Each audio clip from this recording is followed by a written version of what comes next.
Today I want to go deeper on a couple of emotions and how they work together. Anxiety, depression, and anger management issues. And the emotions that go along with them are fear, grief and sadness, and anger and rage. These emotions and these illnesses, they're at interplay with each other. And once you understand something, you can unravel it, right?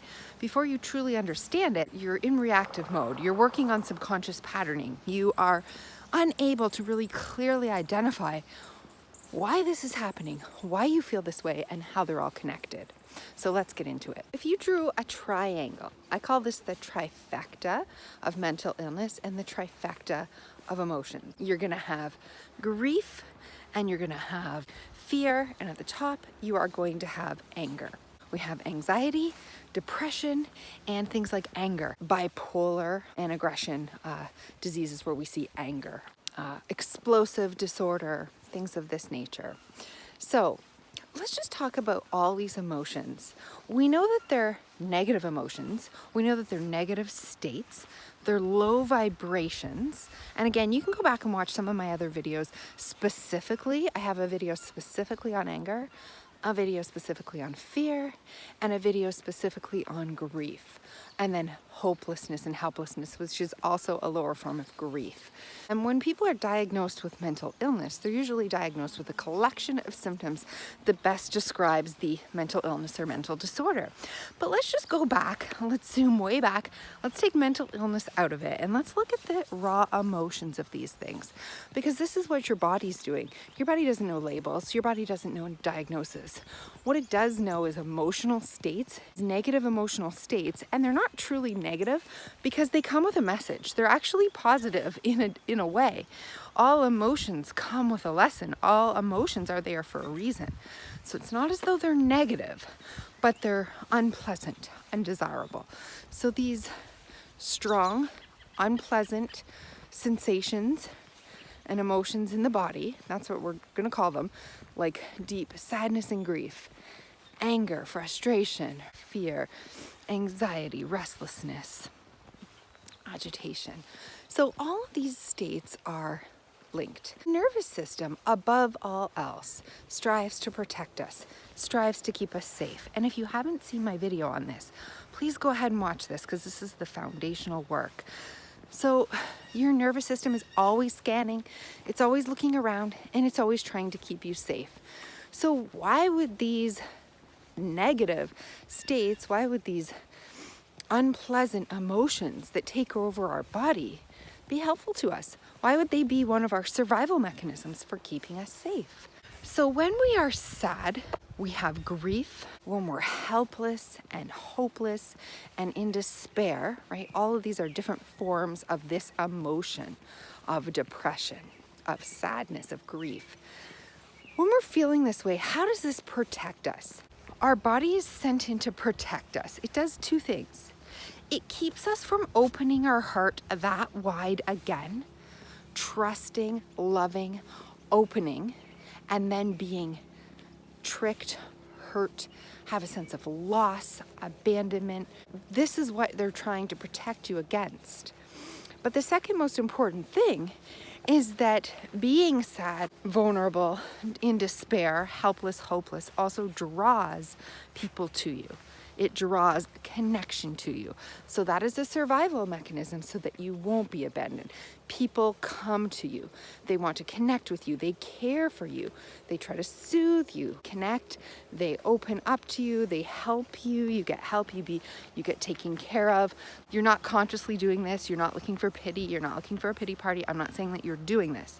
This is unconscious. This is subconscious. But the body knows I'm in danger.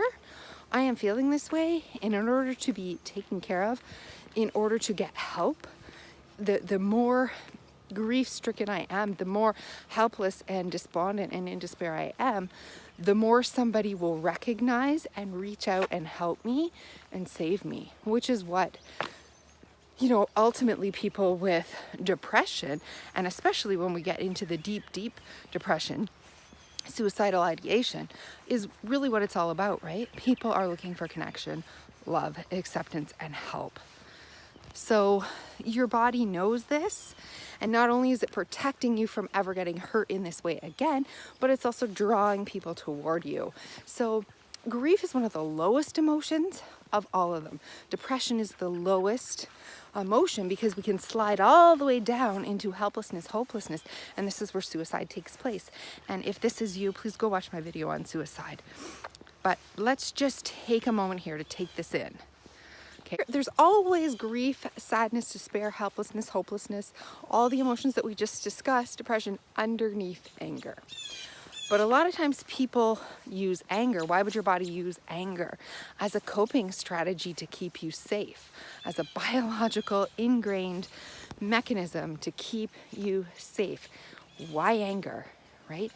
Okay, well, anger does a couple of things. Every time we feel anger rising in our body, that irritation, frustration, annoyed, bothered, right? These are all like a scratch that needs to be itched, right? We can feel it rising. A deeper wound lays underneath that, anger. And your body uses anger, frustration, and even to the point of pure rage to protect yourself from feeling the emotion underneath it. It does not want you to go there all the way, sink all the way down into helplessness, hopelessness, and give up. So it keeps you in this state of anger. Anger is a very powerful emotion. Anger is all about taking back your power from grief, helplessness, hopelessness, and despair. When we're helpless and hopeless and in despair and sad, we are vulnerable. We are at our most vulnerable. There's no power. We have given away personal power when we're in this state. When we are in anger, aggression, irritation, frustration, being annoyed, or even all out rage, we are in power. We're taking our power back. Anger is like saying no. Anger is like drawing quick and explosive boundaries. This cannot be crossed. I will not tolerate this. It's about taking your power back. And it's all about control, trying to control everything going on around you so that you can stay safe, you don't have to feel this, and you never ever have to slip down into sadness. Anger is actually, if you watch my video, it's a very positive step. It's a very positive healing step and a positive emotion because we're trying to claim our personal powers back in this step. We're trying to be in control, but we're also trying to control others. This state is all about control, being in control, taking your power back, being assertive, forthright, right? This is where the aggression and the anger arises from. It's an attempt for your body, a biological attempt to take back your power. And you're forceful, you're powerful, and people understand that you are in control of you. That's what anger is about. So why don't people always stay in anger? If we stay in anger too long, anger is a repulsive emotion to witness. Okay, people do not like anger. Anger can be scary. Anger can be overwhelming to other people around you, and anger can hurt others unintentionally. It's not the intent of anger, but it hurts others. It wounds others. It makes others sad and vulnerable and scared and feel lonely and abandoned if they're on the receiving end of anger. So why don't we stay in anger? Because we know biologically that staying in anger sends people away from us, pushes people away. We lose people out of our life when we're in anger for too long, right? So anger is used as a tool, but when we stay here and this is our default setting, we start to lose people. It starts to work against us. And when we lose the people's respect, people's trust, when we lose literal people from our lives because of our powerful anger or our attempt to take back our lives, we end up sliding back down into sadness, grief, helplessness, hopelessness in an attempt to bring them back, in an attempt to call them back. Look at me, I'm vulnerable, I'm sad too, I'm in grief too, I'm sorry, I'm afraid of abandonment as well. help me, take care of me, come back to me, we can work this out. So this is the relationship between the two and why people go back and forth. They attempt to take their power back, they attempt to be in control of their life, they're not handling it in the right way.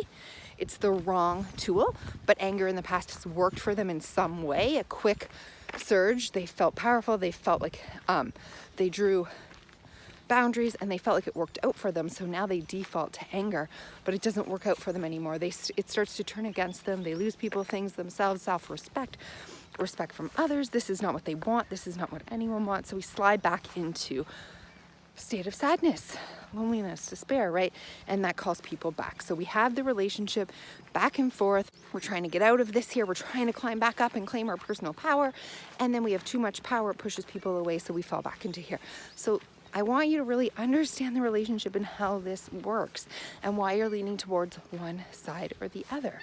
Okay, so let's bring in the third one. Let's bring in fear. Fear, anxiety, worry. This emotion is one of the most primal emotions that we have to keep us safe. This is the scanning emotion. Fear, right? We're looking, we're scanning.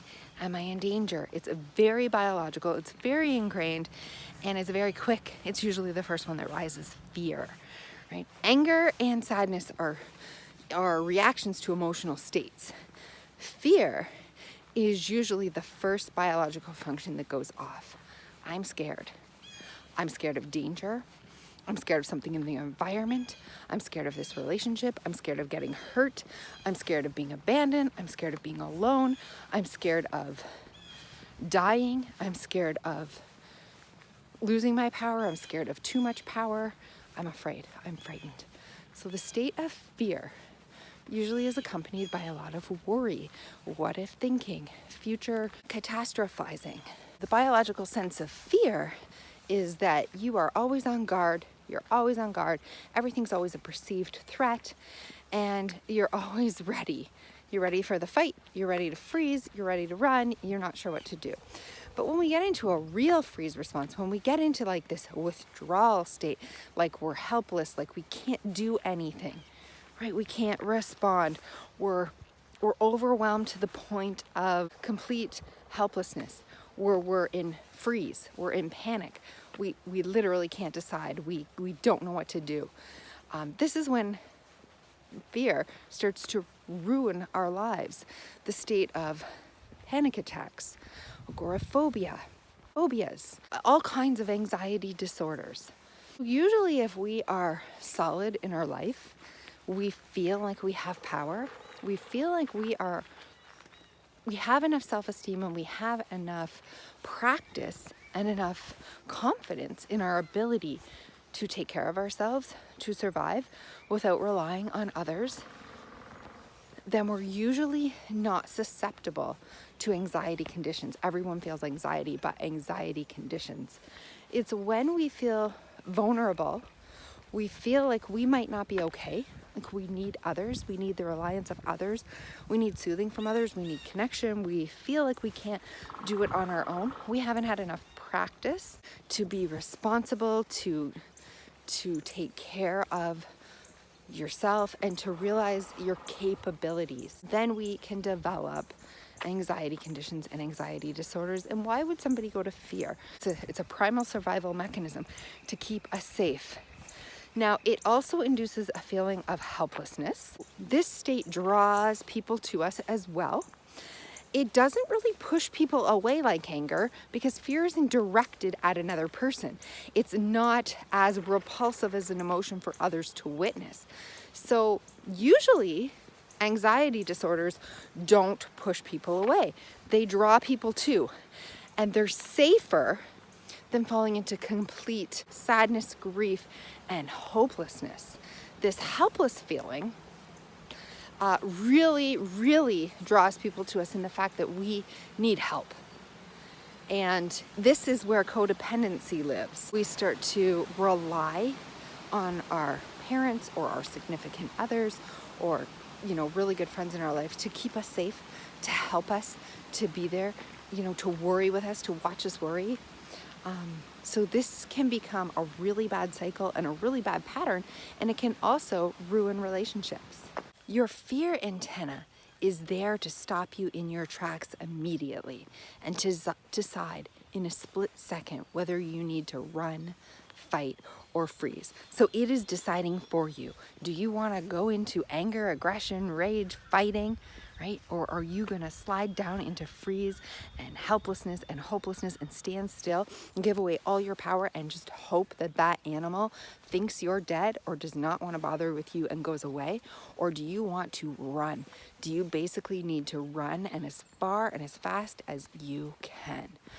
So fear is there to decide what state do we need to be in? So fear is there. But when fear lasts, when fear takes over our life, when fear is running the program all the time, your nervous system is always dysregulated. Your fight or flight system and your sympathetic mode is always turned on. Your antenna is always tuning, and you can't make rational decisions. You cannot use coping strategies when we're in severe fear. So you're unable. So even though fear is the most likely one to help us, not push anyone away, and to keep people around us as well, and to keep us safe, it is the most destroying because it ruins your body. Your body is always turned on. Your body cannot get to safety when it's in a constant fear state. And that we cannot do that for an extended period of time. So if you're doing that, that's when illnesses come into play. That's when a lot of things in your body start to break down because your body cannot handle that amount of adrenaline, fight or flight response going on for an indefinite, extended period of time. So ultimately, somebody who's in this state will need to fall into depression, that's why anxiety and depression are linked. They will need to fall into, rather than a helpless state, will need to fall into a sad or a hopeless state, because the adrenaline, they need to calm down. So a fear response is a powerful response. We're either going to fight, run, or freeze. We are in power. We have our power. But an extended fear response gives away our power because we're totally out of control. We can't make a decision. We're stuck, and we ultimately slide down into the depressive side, into the powerless side, and give up hope because we just can't come out of this state, right? The anger didn't work. The running didn't work. And even the freeze state didn't work. And that's where we need to learn new coping skills, and it's hard. But the first thing we need to do in that state is to calm down our central nervous system, use breathing techniques, learn to slow down your monkey mind and your brain and your thinking so that you can have enough energy, mental and otherwise, to make good decisions, to choose and to be able to use the coping skills necessary to keep you safe and to keep your life on track. There's a lot of different programs out there. There's a lot of different methods on how to work with and cope with anger, with fear, with grief, right? How do we cope with these things? How do we use them to our advantage? Because rather, a coping mechanism could be, screaming at others and losing everybody in your life. It could be going out and smoking or gambling or shooting up with heroin. All bad coping mechanisms. These are going to ruin our life. These are going to push people away. This is going to push us further to where we don't want to go.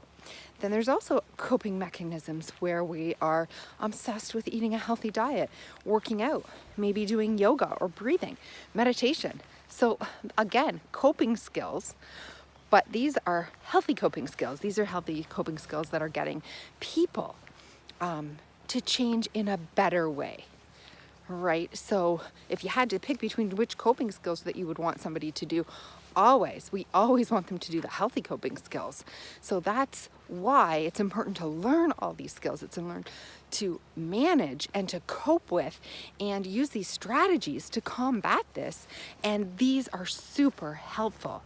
However, and I must say however, if we don't get to the root cause, if we don't heal the trauma, the deep trauma underneath, and that deep wound that's there, then we can never heal the source. We're always coping. We're forever using our green drinks and our yoga and our walks and our coping strategies and our organization skills and whatever that we're using. However, if we're not getting to the root It's like turning down the flame as opposed to turning off the flame. So healing trauma when you're ready is separate from using coping skills. Using coping skills and figuring out healthy coping skills is essential, because even if you don't have a diagnosed disorder, you are going to come up against these feelings in your life: grief, sadness, anger, fear. All of these are normal human emotions, and you, no matter how healthy of a human being you are going to come up against them. So having tools and coping mechanisms and strategies in your pocket, always good. So we must learn those, and we must get proactive at them, and we must become almost professional copers in that sense, so that we know what the healthy and the right thing to do to move through these feelings quicker. However, it's super important that if you want to go deep and you really want to heal, right? You want to heal so that you're not forever coping and using these strategies daily, especially if you have a diagnosis, especially if this has become a subconscious pattern in your life that keeps replaying. Then we need to get to the deeper wound. And if you haven't seen my video on triggers and wounds, please go watch that. That will give you an indication of what steps you truly need to take to heal the trauma underneath, which is really where we turn things off. And so you have these three extreme emotions, right?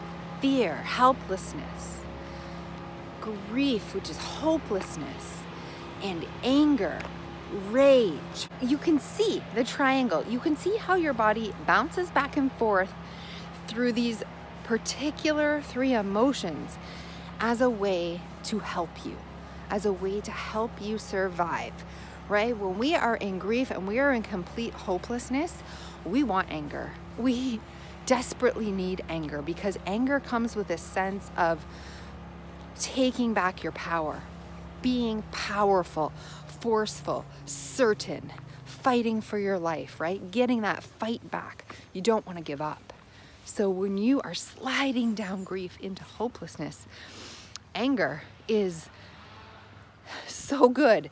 Anger is, we can see somebody emerging from this sense of, suicidal ideation, from somebody who is ready to give up. When they lean towards anger, when the instinct is to fight, when the instinct is to rise up, to be bigger, to be more powerful, to be certain, to run, to be strong, then we know that the person isn't giving up anymore. But anger doesn't serve us. Anger isn't healthy.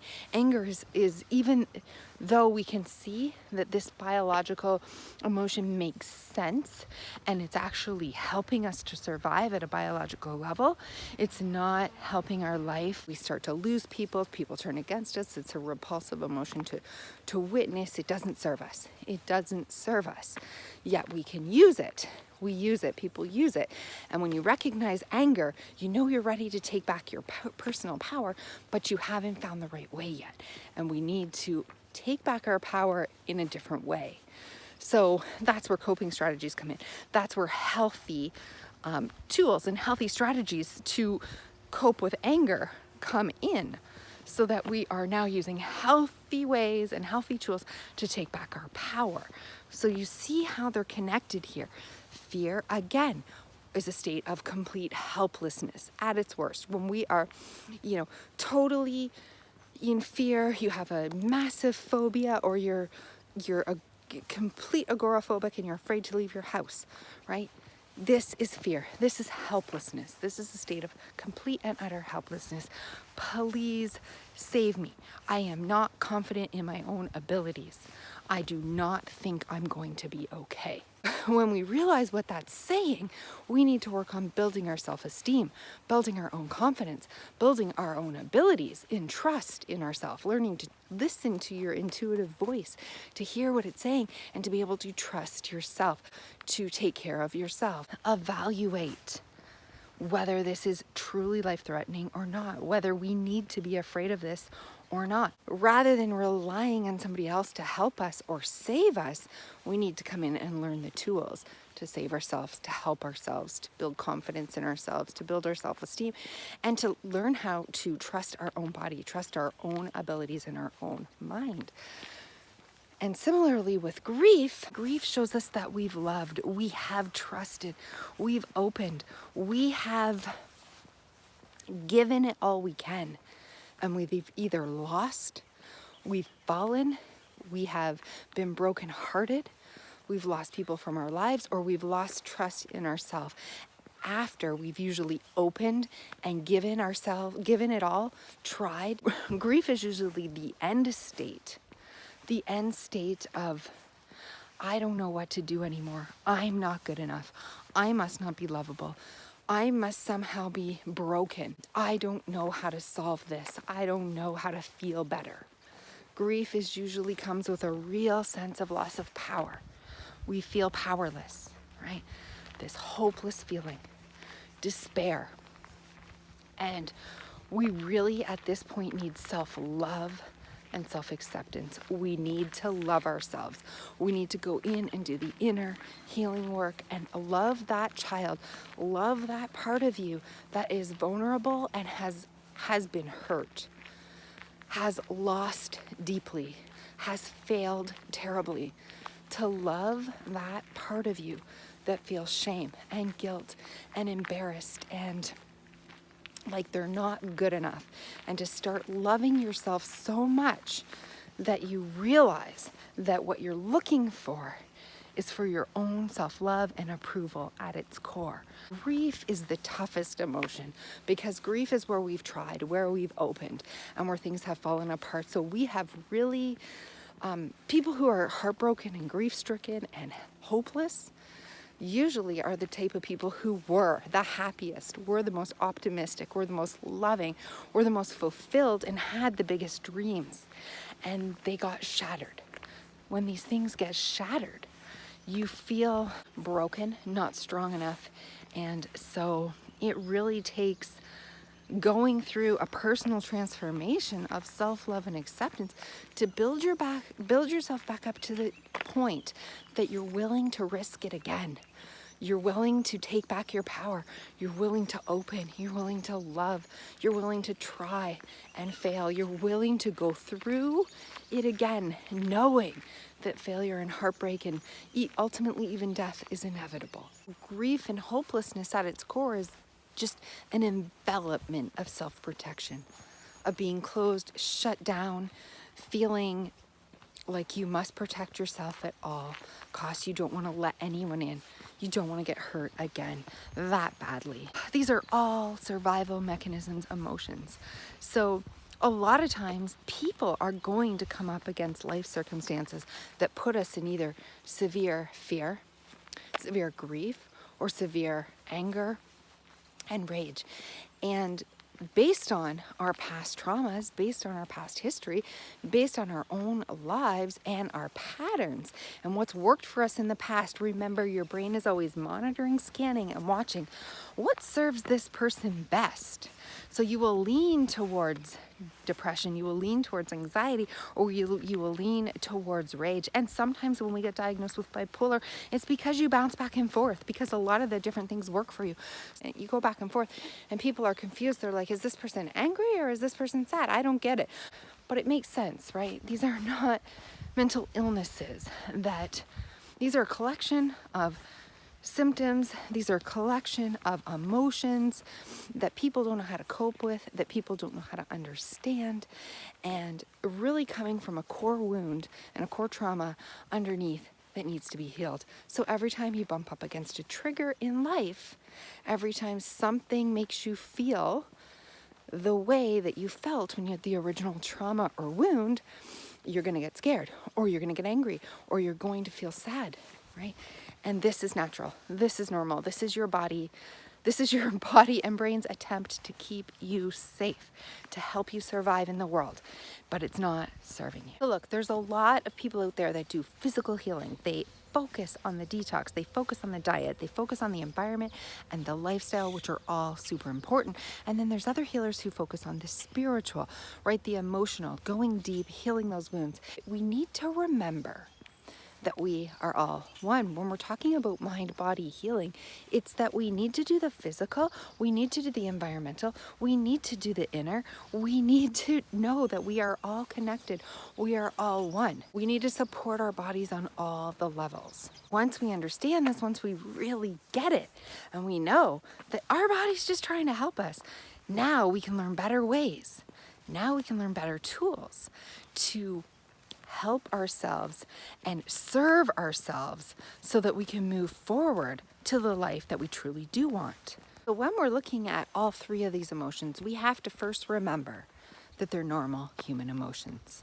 Now, when they become extreme emotions that take over our life, that's when we have a problem, not necessarily a diagnosis. The point of this is we need to learn better coping strategies. We need to get to the root cause. We need to trust ourselves, trust our emotions, and know that we are safe even if we feel these extreme emotions. We don't need to fight them. We don't need to try to get away from them or make them stop or make them go away. We can breathe through them. They are safe, and they are pointing us in the direction of what needs to be healed. We can also use other things to aid this. So diet, exercise, right? Our environment. We want everything working for us. So our body's getting the right nutrition, our body's getting the right vitamins, minerals, amino acids to make the neurotransmitters necessary to send the right signals to our body. We want to get enough sleep. We want to have enough water. We need fresh air and sunlight and exercise. We absolutely positively need to learn how to do deep breathing and stress management practices and calming down our fight or flight system. So these are all tools. When we're talking about breaking subconscious patterns and patterns that have been ingrained in us, if we can say positive affirmations all we want, we can try to retrain our brain, but if our environment isn't conducive to that, our biological brain is going to go back very quickly to its previous patterns, to the way it copes with stress. So changing our environment to serve us is also critical and key. But people I find who are trying to heal themselves do all of the physical outward healing. They fix their environment. They really get a handle on diet and environment and lifestyle changes that they need to make, coping strategies, skills. But if we don't learn to feel these scary, overwhelming feelings and know that we're okay, know that we can still love ourselves, that we're accepted, and that we are ultimately safe, then we cannot heal at a deeper level. If you want to learn more about this, you can check out my program, which really gives a comprehensive approach to overall healing, whether it's physical, mental, or emotional illness, and no matter how severe it is. Or you can watch all the supporting videos here for free. Watch them all, get the information. It's all here. You can heal. You have a dysregulated central nervous system that is keeping you in fight or flight and keeping you from truly healing, because it's in survival mode and it is trying its best to help you survive in ways that are not serving you. Once you can figure out the ways that serve you, and in order to help your body, you really go a long way to healing yourself. You really take a huge step forward. So if you really want to turn that corner and you really want to head into healing, please watch this video again and understand it, and then make the necessary steps. Take the action accompanied with this video, because learning the information, having it go in one ear and out the other is not enough. You need to take action. You need to build your life. Your life is your vision board. It is not a matter of having a vision board on your wall that you look at. You need to step into that vision board and live it. Your environment is your vision board, right? What you do, what you say, and what you think, and where you're directing your focus is your vision board. That is your vision board every day. So you need to create a 3D vision board around you. Take action. Don't just sit here with this information. Go figure out how to take the action that you need to take to implement what you learned here today. So I hope this video has been helpful. And if you haven't yet subscribed, please do so. And I will see you in the next video.